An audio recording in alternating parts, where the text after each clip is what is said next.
সঙ্গে সম্পৃক্ত আছি, বিশেষ করে আমরা যারা বিএনপির সঙ্গে সম্পৃক্ত আছি সবাই সার্বিক সহযোগিতায় আজকের এই টুর্নামেন্টের ফাইনাল খেলা সুষ্ঠুভাবে অনুষ্ঠিত হতে যাচ্ছে। ইতিমধ্যে একটা গোল আমরা লক্ষ্য করেছি, উপভোগ করেছি। আমরা আশা করব আগামীতে এই ফুটবল টুর্নামেন্ট পর্যায়ক্রমে আরো এগিয়ে যাবে।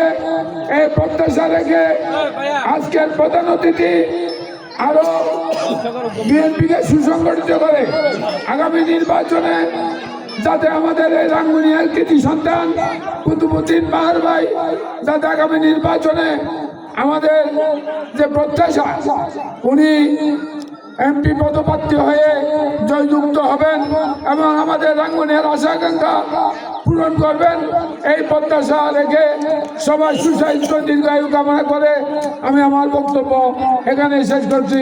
খুদা হাফেজ। বাংলাদেশ জিন্দাবাদ, বাংলাদেশ জাতীয়তাবাদী দল জিন্দাবাদ, কুতুব ভাই জিন্দাবাদ। সবাইকে ধন্যবাদ। আসসালামু আলাইকুম।